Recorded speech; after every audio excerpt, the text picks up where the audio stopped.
Welcome to the Flora Sage Podcast, a place where we help you create a life you're excited about. We've been talking about saying no to certain things so that you can say yes to the life that you have been waiting to live. So, some of the questions that I got from last week are, what if I just can't say no? Like, I feel so guilty. I feel so bad for saying no. Like, what are people going to think of me? All these other things. And so I want to give you a little bit of an insight into something. So when you say no to someone, nothing changes. Like, legit, nothing changes. Okay. So what do I mean by that? When someone asks you for something and you say no, they are still in the same place they were before they asked you, and vice versa. So if you ask someone something, you are still in the same space as you were before you asked. They're not helping, or they're not doing whatever it is that you asked them to do, and you are now then pivoting and looking for somebody else to ask whatever it is that you want.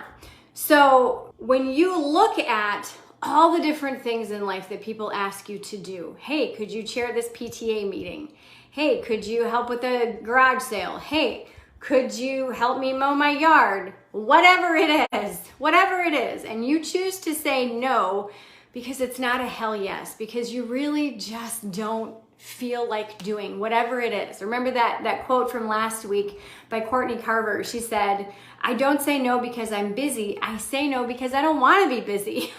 So when you say no, that person literally is in the same place they were before. Now, all they need to do is just pivot and find somebody else. Find somebody else to ask to help them do whatever it is. So there's a great book called Good to Great by Jim Collins. And in this book, he talks about creating a stop doing list. Now, this is a really great way for you to get really clear about your boundaries for yourself and what you're no longer available to do. That way, when you are presented with an opportunity from someone who asks you something, and if it's on your stop doing list or I'm not doing this list, then you know it's going to be an automatic default. So like you could say, I don't lend people money, or I don't let people use my car. If you are a business owner, I don't take clients on Mondays and Fridays. I don't work on the weekends. I don't chair fundraising events, whatever that is. So you can choose, and also kind of going into kind of a different realm, I don't take seconds on food. I don't have a second glass of alcohol. I don't drink and drive. I don't eat past 7 p.m., whatever it is. I don't miss my workout.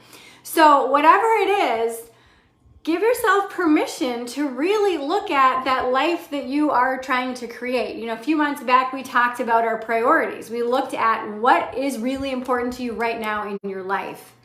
And so oftentimes I hear from people that, I really want to do this, but I just don't have the time.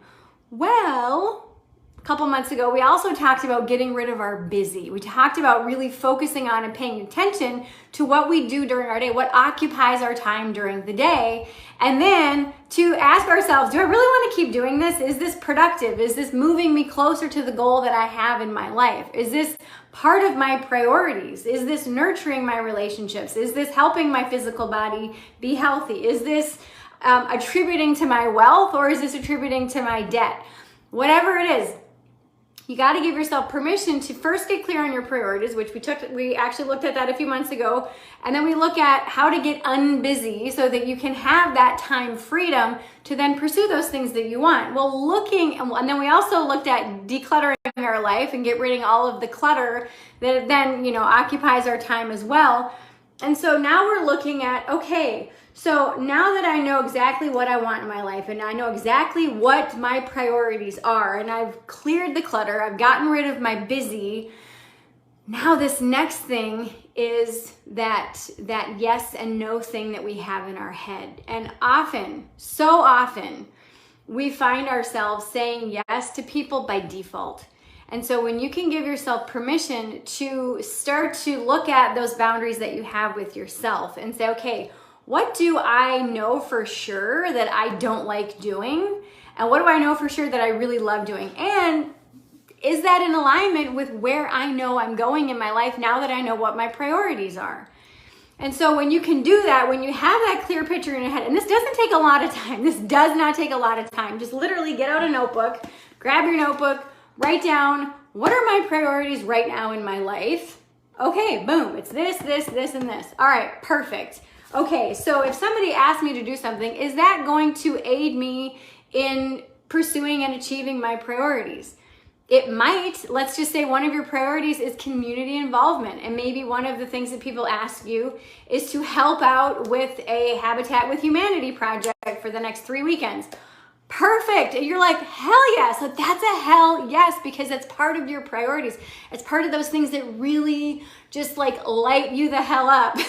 But if that's not part of your priorities, if one of your priorities is really connecting with family, and taking 3 weekends out of 1 month is going to hinder your connection with your family, then it's probably going to be a hell no. Granted, that's a great cause. And maybe if the rest of your family wants to get on board and is excited to do it, then maybe you can do it with your family. So again, there's always a different way to look at the things that are coming into your realm, those opportunities, those doors that are opening for you once you start to have that time freedom, and once you start to eliminate all the stuff that's in your life that's holding you back from really doing those things that you really want to do.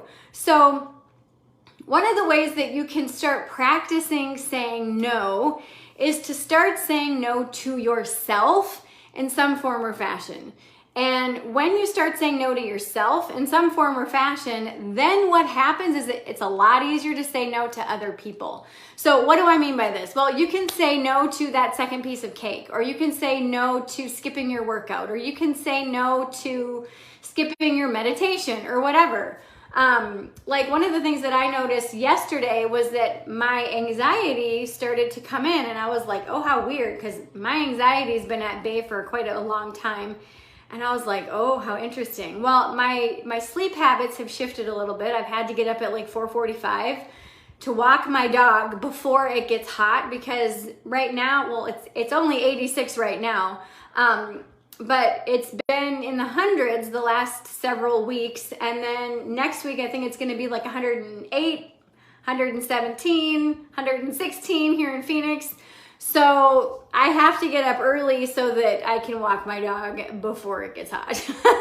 So that also means that I need to go to bed earlier as well. Well, I've been trying to get to bed earlier, and my body is just not wanting to go to sleep until like 11 o'clock. And so that's not giving me the 8 hours that my body really needs. And so I didn't have a nap the day before yesterday. And typically, if I'm short on sleep, I'll take like a 2-hour nap sometime before 2 o'clock in the afternoon. And I didn't have a nap. And so when all of a sudden I started to feel my anxiety start to come in, I'm like, oh, what's this about? Hang on. Okay.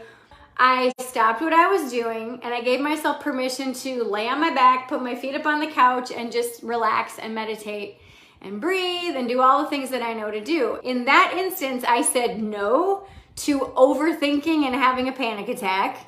I said no to the cup of decaf that I had, because I know that caffeine spikes my anxiety. Even though it's decaf, there's still a little bit of caffeine in it.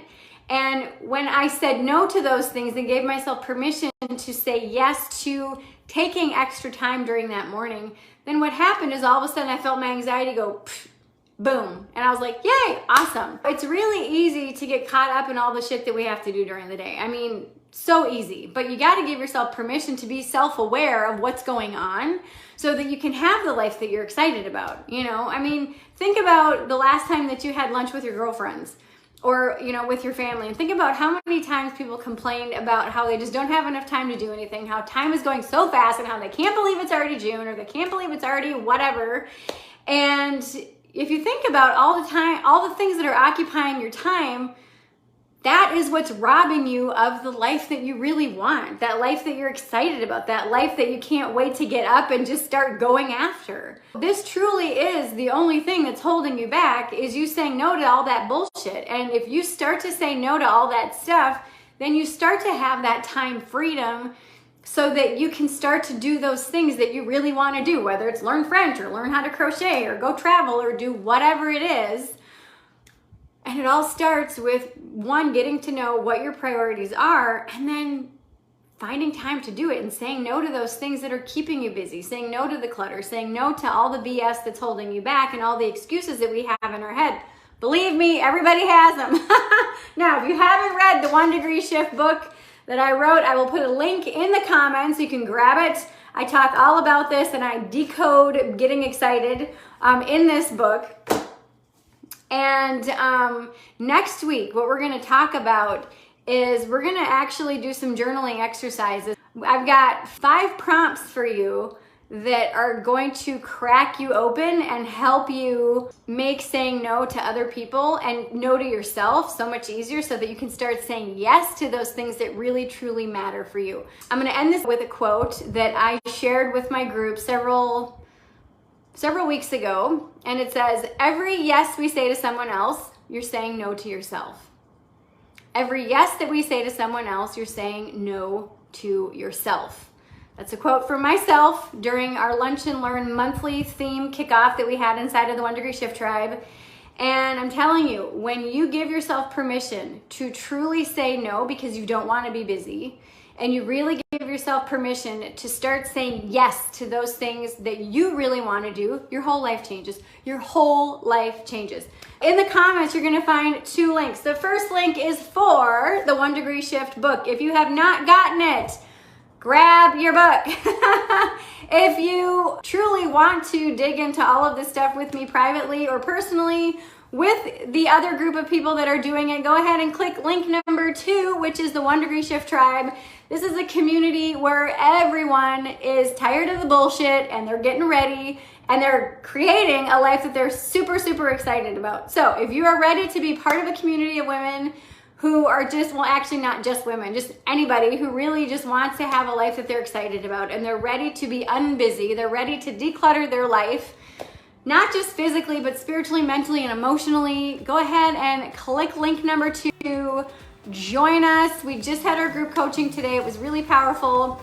And with that said, I hope you enjoyed this video. Please be sure to come back here next week for our little workshop that we're going to be doing to help you be able to say no so that you can say yes to the life that you want. Thank you so much for listening to today's podcast episode. I hope that you enjoyed it.